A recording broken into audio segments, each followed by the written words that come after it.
નમસ્કાર વિદ્યાર્થી મિત્રો, આજે આપણે ચેપ્ટર 2 ના એક નવા ટોપિકની વાત કરવાના છીએ, જેનું નામ છે ડાયપોલને લીધે ઉદ્ભવતું વિદ્યુત સ્થિતિમાન. હવે ડાયપોલના લીધે જે સ્થિતિમાન ઉદ્ભવે છે એ એક મહત્વનો ટોપિક છે, બરોબર. તો એને આપણે કઈ રીતે સમજી શકીએ એ જરા જોજો. તો આપણે જે ડાયપોલ છે એ ડાયપોલનું કેન્દ્ર ઉગમ બિંદુ પાસે રહે તે રીતે ગોઠવવાનું છે. તો આપણે અહીંયા આગળ એક ડાયપોલ વિચારી લઈએ. ધારો કે અહીંયા આગળ એક ડાયપોલ છે જેના પરના બે વિદ્યુતભારો, એક +q અને બીજો છે -q. આ ડાયપોલનું કેન્દ્ર ઉગમ બિંદુ પર રહે તે રીતે ગોઠવેલું છે. આ ડાયપોલનું જે કેન્દ્ર છે એ અહીંયા ઉગમ બિંદુ પર રહે એ રીતે આપણે ગોઠવેલું છે. ઓકે, હવે જરા જોજો કે અહીંયા આગળ આપણે એક ડાયપોલ લીધો છે અને ડાયપોલનું કેન્દ્ર ઉગમ બિંદુ પર રહે તે રીતે ગોઠવ્યા પછી આપણને ખ્યાલ છે કે આ ડાયપોલના બંને વિદ્યુતભારો વચ્ચેનું જો અંતર કેવું હોય તો એ અંતર આપણને ખ્યાલ છે કેટલું થશે, 2a. તો આ કેવું હોય તો કેટલું થાય, a. આ પણ કેટલું થશે, a જેટલું થઈ જશે, બરોબર છે. એટલે ટોટલ કેટલું થઈ ગયું, 2a. ઓકે, એના પછી જો આપણે ડાયપોલ મોમેન્ટ કેવી હોય તો ડાયપોલ મોમેન્ટની દિશા ઋણથી કઈ તરફ હશે, તો ધન તરફ હશે. તો આટલા ટોપિક સૌપ્રથમ તમારે દર્શાવવાના રહેશે. કયા કયા એક ફરીથી સાંભળજો કે ડાયપોલનું કેન્દ્ર ઉગમ બિંદુ પર રહે તે રીતે ડાયપોલને ગોઠવેલ છે. એના પછી ડાયપોલના બે વિદ્યુતભારો વચ્ચેનું અંતર 2a જેટલું છે. ડાયપોલની ડાયપોલ મોમેન્ટ એ ઋણથી કઈ તરફ છે, તો ધન તરફની છે, જે આપણે અહીંયા આગળ બતાવ્યું છે. ઓકે, હવે ક્વેશ્ચન એ છે કે આપણે આ ડાયપોલના લીધે ઉદ્ભવતું સ્થિતિમાન શોધવાનું છે. તો હું એક ધારણા કરું છું કે ધારો કે ડાયપોલના કેન્દ્રથી r અંતરે રહેલા p બિંદુ પાસે આપણે સ્થિતિમાન શોધવું છે. કેટલા અંતરે રહેલા, r અંતરે. ડાયપોલના કેન્દ્રથી r અંતરે રહેલા p બિંદુ પાસેનું સ્થિતિમાન આપણે શોધવું છે. અહીંયા આગળ આપણે લખીએ કે ધારો કે ડાયપોલના કેન્દ્રથી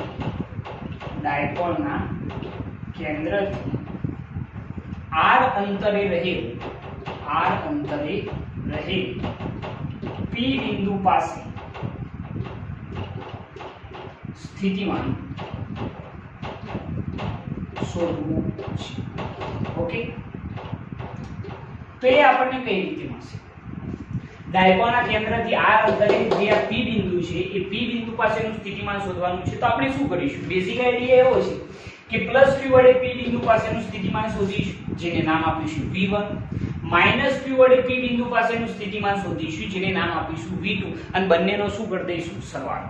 તો આપણને કુલ સ્થિતિમાન મળી જશે. ઓકે, તો સૌપ્રથમ +q વડે p બિંદુ પાસે ઉદ્ભવતું સ્થિતિમાન જો કેવું હોય તો એને આપણે v1 કહી દઈએ. આપણે આ બંને વચ્ચેનું જો અંતર કેવું હોય તો એ અંતર આપણે કહી દઈએ r1 જેટલું છે. તો અહીંયા આગળ સૌ પહેલું સ્ટેપ આપણે એ લખીએ કે +q વડે p બિંદુ પાસેનું સ્થિતિમાન જો આપણે કેવું હોય તો કેટલું થશે, તો સ્થિતિમાન v1 બરાબર kq, +q છે ને એટલે kq અપન ડિસ્ટન્સ શું આવશે, r1 થઈ જશે. તમને યાદ જ હશે લાસ્ટ ટાઈમ આપણે બિંદુવત વિદ્યુતભારના લીધે ઉદ્ભવતા સ્થિતિમાનનું સૂત્ર જાણી ચૂક્યા છે. v બરાબર શું હતું, kq અપન r, બરોબર છે. તો એના ઉપરથી જ અહીંયા આગળ +q વડે p બિંદુ પાસેનું સ્થિતિમાન v1 બરાબર શું થઈ ગયું, kq અપન r1. ઓકે, સેમ એ રીતે -q વડે p બિંદુ પાસેનું સ્થિતિમાન કેવું હોય તો એ શું થશે, એ જરા જોજો. એ બંને વચ્ચેનું અંતર કેવું હોય તો એ અંતર આપણે કહીએ r2, બરોબર છે. તો અહીંયા આગળ આપણે લખી કાઢીએ કે -q વડે p બિંદુ પાસેનું વિદ્યુત સ્થિતિમાન જો આપણે કેવું હોય તો એ કેટલું થાય, v2 બરાબર k -q છે એટલે -kq અપન શું આવશે, r2 થઈ જશે, બરોબર છે. ખ્યાલ આવે છે ને આની અંદર મેં શું કર્યું છે, +q વડે p બિંદુ પાસેનું સ્થિતિમાન શું છે, v1. તો v1 બરાબર kq અપન ડિસ્ટન્સ કેટલું, r1. એ રીતે -q વડે p બિંદુ પાસેનું સ્થિતિમાન -kq અપન શું થઈ જશે, r2. હવે કુલ સ્થિતિમાન જો શોધવું હોય તો કુલ સ્થિતિમાન v બરાબર શું થઈ જાય, v1 પ્લસ શું થઈ જશે, v2. તો કુલ સ્થિતિમાન V બરાબર, ચલો V1 બરાબર શું આવશે તો KQ upon R1 plus V2 બરાબર શું આવશે માઈનસ KQ, એટલે અહીંયા નિશાની શું થઈ જાય માઈનસ KQ upon શું થઈ જશે R2 થઈ જશે. ઓકે, બંનેમાંથી કોમન શું નીકળે છે તો KQ કોમન નીકળી જાય તો કૌંસની અંદર શું વધશે 1 upon R1 minus 1 upon શું આવશે R2. આવું સૂત્ર બનશે. બરોબર છે, આ કુલ સ્થિતિમાન થઈ ગયું. પરંતુ અહીંયા આગળ પ્રશ્ન એ છે કે સાહેબ અહીંયા આગળ આ જે સૂત્ર છે એ આપણે જો R અને P ના સંદર્ભમાં દર્શાવવું હોય તો આને એક અલગ મેથડથી વિચારવું પડશે. આ કુલ સ્થિતિમાન જ છે, બરોબર છે, પરંતુ આપણે આને R અને ડાયપોલ મોમેન્ટ P ના સંદર્ભમાં દર્શાવવું હોય તો એના માટે એક બીજો આઈડિયા વિચારવો પડશે. અને આઈડિયા શું છે જરા જોજો. તો આપણે એવું વિચારીશું કે સપોઝ હું એવું કહું કે આ જે પ્લસ Q બિંદુ છે એને આપણે નામ આપી દઈએ A, આને નામ આપી દઈએ B, બરોબર છે. તો એમાંથી આ જે OP છે, બરોબર, જે ડાયપોલના કેન્દ્રથી R અંતરે P બિંદુ છે એના માટે આ જે OP છે એના ઉપર એક લંબ દોરવામાં આવે. સપોઝ હું અહીંયા આગળ આ રીતે એક લંબ દોરું, આ રીતે એક લંબ દોરવામાં આવે, બરોબર છે, જે 90 ડિગ્રીનો એંગલ બનાવતું હોવું જોઈએ.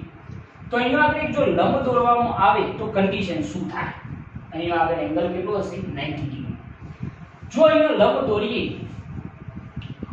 તો અહીંયા આગળ ઈઝીલી જો કહેવું હોય તો હું એવું કહી શકું કે અહીંયા આગળ AP ની જેટલી લંબાઈ છે એટલી લંબાઈ કોની આવશે તો NP ની આવશે. બરોબર છે, મેથેમેટિકલ સ્ટેપ મુજબ આ વસ્તુ સમજવા જેવી છે કે અહીંયા આગળ AP ની જેટલી લંબાઈ હશે એટલી કોની આવશે તો NP ની આવશે. આને અહીંયાથી લાવીને આપણે અહીંયા લાવી દઈએ તો AP બરાબર શું થઈ જાય NP થઈ જશે. બરોબર છે, જેથી આપણે લંબ દ્વારા એને દર્શાવેલું છે. પરંતુ એના ઉપરથી આપણે અહીંયા R1 અને R2 ની કિંમત શોધવાની છે. તો સૌપ્રથમ પહેલા આપણે R1 શોધીશું. આ જે છે R1 એ AP અને AP બરાબર શું આવશે NP. તો આપણે NP શોધવો પડશે. હવે NP કેટલો થાય એ જરા જોજો. તો એના માટે આપણે એવું વિચારવું પડશે કે આકૃતિની ભૂમિતિ પરથી આપણને ખ્યાલ છે કે આ એક ત્રિકોણ બને છે. તમે ધ્યાનથી જુઓ, ત્રિકોણ ANO કાટકોણ ત્રિકોણ છે. ઓકે, હવે એની અંદર અહીંયા આગળ બનતો ખૂણો જો આપણે કહી દઈએ કે અહીંયા આગળ થીટા ખૂણો બને છે તો એના માટે આકૃતિની ભૂમિતિ પરથી જો કહેવું હોય તો શું કહી શકાય જરા જોજો. આકૃતિ પરથી જો કહેવું હોય તો cos થીટા બરાબર શું થાય પાસેની બાજુ, આ ખૂણાની પાસેની બાજુ કઈ આવશે ON ભાગે કર્ણ કયો આવશે તો A થઈ જશે. કર્ણ થશે ને, કાટખૂણાની સામેની બાજુ શું આવે કર્ણ આવશે. તો cos થીટા બરાબર પાસેની બાજુ એટલે ON ભાગે કર્ણ શું થઈ જાય છે A. ઓકે, આપણે શોધવાનું છે ON. તો ON બરાબર શું થઈ જાય તો ON બરાબર થઈ જશે A cos થીટા. બરોબર છે, ON બરાબર શું થઈ ગયું A cos થીટા. અહીંયા આપણે લખી કાઢીએ કે ON બરાબર શું થઈ જાય છે A cos થીટા. બરોબર છે. ઓકે, હવે જરા જોજો, તમે ON શોધ્યો છે આકૃતિ પરથી તો એના ઉપરથી હું તમને એમ કહું છું કે AP બરાબર NP છે. આ AP જે દેખાય છે એના બરાબર શું છે NP. તો A કેટલો થશે તો અહીંયા આગળ આપણે લખીએ કે AP બરાબર શું છે તે NP છે. AP બરાબર શું થાય NP. તો AP બરાબર NP બરાબર શું થાય જરા વિચારી લે. તો આપણને ખ્યાલ છે કે આપણે AP અને NP સમાન છે ને NP શોધવાનું છે, કારણ કે આપણે R1 ની જગ્યાએ કિંમત લખવાની છે. તો એના માટે NP બરાબર કેવું હોય તો શું થાય તો આખા OP માંથી ON શું કરવા પડશે બાદ કરવા પડશે. તો આપણે લખી શકીએ કે અહીંયા આગળ આખા OP કેટલા છે તો આપણને ખ્યાલ છે કે OP બરાબર કેટલા છે R અને એમાંથી ON બાદ કરી દઈએ તો A cos થીટા. તો અહીંયા આગળ AP બરાબર NP બરાબર શું થઈ જશે R minus A cos theta. અને આ જે છે એ આપણો શું છે R1 છે. આ આપણો શું છે R1, કારણ કે મેં તમને કહેલું છે કે તમારે અહીંયાથી એક લંબ દોરવાનો છે. જેવો લંબ દોરશો એટલે AP બરાબર શું થાય NP, અને NP બરાબર શોધવા હોય તો આખા R માંથી કેટલા બાદ કરવા પડે A cos થીટા બાદ કરવા પડશે. બરોબર, જે મેં અહીંયા આગળ કરેલું છે, જે આપણું શું બની ગયું R1 બની ગયું છે. ઓકે, હવે આ પ્રોસીજર જે છે એ પૂરી થયા પછી આપણે R2 શોધવાનો છે.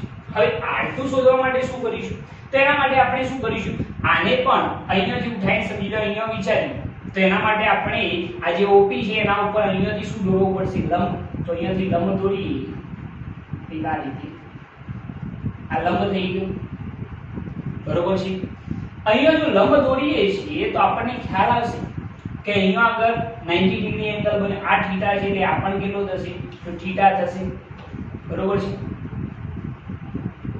ઓકે, હવે જરા જોજો કે અહીંયા આગળ આપણે R2 શોધવાના છે. હવે અહીંયા જોજો કે R2 જે છે એના બરાબર કોની કિંમત થશે? તો હું એમ કહું છું કે R2 બરાબર શું થઈ જશે? PM થઈ જશે. કારણ કે આપણે અહીંયાથી અહીંયા આગળ લંબ દોરેલો છે, બરોબર છે. એટલે PM બરાબર કેવું હોય તો શું થઈ જાય? PB થઈ જાય. ધ્યાનથી જોજો, PM બરાબર શું થઈ જાય? PB થઈ જાય. હવે તમે એના ઉપરથી કહી શકશો કે તમારે આની પાછી જરૂર પડશે. હવે આની જરૂર પડે તો આ કેટલો થાય? તો ઈઝીલી કહી શકાય છે. તો આકૃતિની ભૂમિતિ પરથી ફરીથી કેવું હોય તો આ ખૂણો છે થીટા. તો cos થીટા બરાબર શું થાય? પાસેની બાજુ એટલે કે OM ભાગે કર્ણ શું થઈ જશે? કર્ણ. પાસેની બાજુ OM ભાગે કર્ણ કયો આવશે? આ આવશે. અને આ કેટલો છે? A જેટલો છે. તો આપણે અહીંયા આગળ લખી શકીએ કે આકૃતિ પરથી જો કેવું હોય તો કયો ત્રિકોણ છે? ત્રિકોણનું નામ પણ લખી કાઢીએ. એમ લખીએ આપણે કે ત્રિકોણ BMO પરથી cos થીટા બરાબર, ચલો cos થીટા બરાબર શું થાય? પાસેની બાજુ એટલે કઈ આવશે? OM ભાગ્યા કર્ણ કેટલો થઈ જાય? તો કાટખૂણાની સામેની બાજુ શું છે? A જેટલી છે. આ છે ને, આ દેખાય છે તમને કે આ જે છે એ કેટલો છે? A છે. ઓકે, તો OM બરાબર શું થઈ જશે? A cos થીટા, બરોબર. તો આ જે આખો OM છે, આ જે OM દેખાય છે એ કેટલો થઈ ગયો? A cos theta. ઓકે, હવે અહીંયા આગળ આપણે એમ કહી શકીએ કે PB બરાબર શું છે? તો PM છે. તો અહીંયા આપણે લખીએ કે PM બરાબર PB બરાબર કેટલા થશે?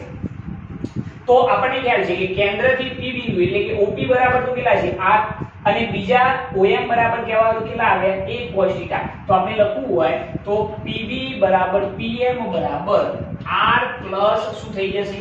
A cos થીટા થઈ જશે ને? બરોબર સમજજો આ વસ્તુ કે PB બરાબર શું થાય? PM. OP બરાબર તો R છે અને આ કેટલો આવે? A cos theta. તો આખું શું થઈ જાય?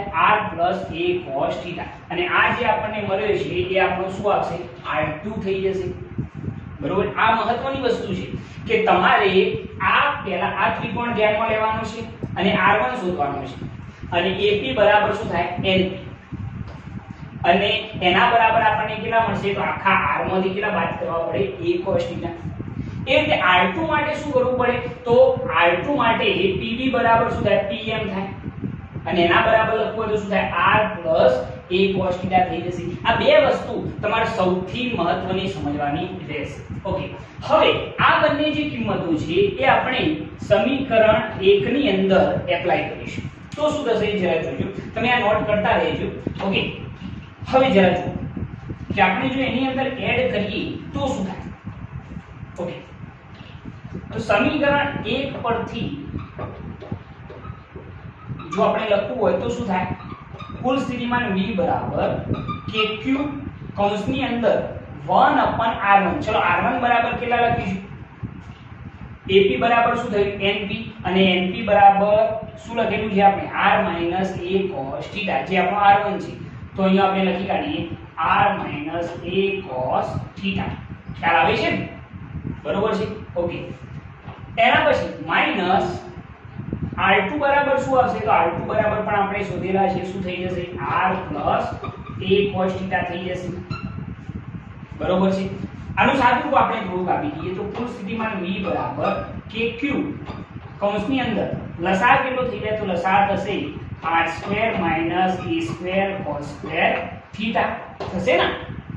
દ્વિપદીના વર્ગનું વિસ્તરણ છે. ક્રોસ ગુણાકાર કરીએ તો શું થાય? તો R plus A cos theta minus R minus A cos theta.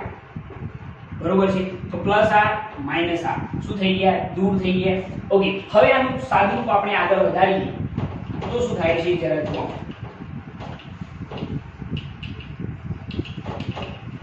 Okay, હવે જોજો તો કુલ સ્થિતિમાન જો આપણે કેવું હોય તો કુલ સ્થિતિમાન v બરાબર a cos θ વત્તા a cos θ minus a cos θ. અહીંયા આગળ આ વસ્તુ આપણે સમજવાની છે કે અહીંયા આગળ વચ્ચે નિશાની માઈનસ છે, બરોબર? એટલે અંદરના પદો આપણે ક્યાં રાખવા પડે? કૌંસમાં. ખ્યાલ આવે? ફરીથી બસ સમજો કે આ બંનેનો લસાઅ કેટલો થયો? r² - a² cos² θ. પછી ક્રોસ ગુણાકાર કર્યો તો r + a cos θ. અહીંયા નિશાની માઈનસ છે એટલે અંદરની નિશાની શું થઈ જાય? ચેન્જ થઈ જાય. તો આ પ્લસ થઈ જશે, બરોબર છે? કારણ કે કૌંસ દીવાલ માઈનસ આવશે. પ્લસ r અને માઈનસ r શું થઈ ગયા? દૂર થઈ ગયા. તો a cos θ વત્તા a cos θ કેટલા થઈ જશે? 2a cos θ, બરોબર છે? તો kq કૌંસની અંદર આવશે 2a cos θ અપન છેદમાં શું થઈ જશે? તો r² - a² cos² θ થઈ જાય, બરોબર છે? શું કર્યું? ખ્યાલ આવે? ખાલી ક્રોસ ગુણાકાર કરેલો છે, બીજો કોઈ ફેરફાર કર્યો નથી. ઓકે, હવે આનો આપણે સાદુરૂપ આપશું. તો સાદુરૂપ એક એવું આપીશું, જરા જોજો. સાદુરૂપ આપવાની ઘણી બધી મેથડો છે, પરંતુ એમાંથી એક આપણે વિચારીએ તો 2a cos θ અપન છેદમાં આ બંનેમાંથી આપણે r² કોમન લઈ લઈએ. તમે કહેશો સાહેબ અહીંયા તો છે પરંતુ અહીંયા નથી, તો આપણે શું કરીશું જરા જોજો. તો અહીંયા r² કોમન નીકળી ગયું, કેટલા વધ્યા? 1 માઈનસ અહીંયા r² હતો નહીં છતાં કોમન લીધો, એટલા માટે આપણે r² વડે શું કરવા પડશે? ભાગવા પડશે. ખબડિયાની અંદર મેં શું વિચારેલું છે? r² કોમન લીધો તો અહીંયા હતો એટલે અહીંયા કેટલા વધ્યા? 1 માઈનસ અહીંયા r² હતો નહીં છતાં કોમન લીધું, એટલા માટે r² વડે શું કરવા પડે? ભાગવા પડે. ઓકે, આટલું કામ થઈ જાય. એના પછી એક મહત્વની બાબત, તમે એવું વિચારી શકો કે અહીં r > a હોવાથી આ વસ્તુ સૌથી અગત્યની છે કે અહીંયા આગળ કેન્દ્રથી જે p બિંદુનું અંતર છે r, એ r > શું છે? a છે. એના લીધે જો આપણે કેવું હોય તો આપણે એમ કહી શકીએ કે a² cos² θ અપન r² બરાબર 0 લઈ શકાય. લઈ શકાય કે ના લઈ શકાય? કારણ કે તમે ધ્યાનથી જુઓ કે r જે છે ખૂબ જ મોટો, છેદ મોટો, એ કેવો છે? નાનો. એટલે છેદ મોટો અને અંશ નાનો. તમે કોઈ પણ નાની સંખ્યાને ખૂબ મોટી સંખ્યા વડે ભાગો છો તો એનો જવાબ લગભગ શું આવશે? 0. એટલે આ જે સ્ટેપ છે એ લગભગ કેટલું થઈ જાય? 0 થઈ જાય. તો જે વધે છે એ લખીએ તો કુલ સ્થિતિમાન v બરાબર અહીંયા જોજો કે q * 2a ની જગ્યાએ શું લખી કાઢીએ? p. તો kp cos θ અપન શું થઈ જશે? r² જ આવશે ને એટલું, કારણ કે આ તો 0 થઈ ગયા. ઓકે, તો કુલ સ્થિતિમાન v બરાબર kp cos θ અપન શું થયું? r², જે આપણું કુલ સ્થિતિમાનનું સૂત્ર બન્યું. પરંતુ આને જો સદિશ સ્વરૂપે લખવું હોય તો શું લખી શકાય એ જરા જોજો. તો v સદિશ બરાબર k * p સદિશ અપન r² શું લખાશે? r પણ લખી શકાય છે, બરોબર છે? સદિશ સ્વરૂપ જો લખવું હોય તો v સદિશ બરાબર શું લખાય? k * p સદિશ, ખૂણો નીકળી જશે, અપન શું થઈ જાય? r² અને એની સાથે એનો શું થઈ ગયું? એકમ સદિશ. પરંતુ આ સૂત્ર આપણા માટે અગત્યનું રહેશે. kp cos θ અપન શું આવશે? r². ઓકે, તો આ થઈ ગયું આપણું કુલ સ્થિતિમાન.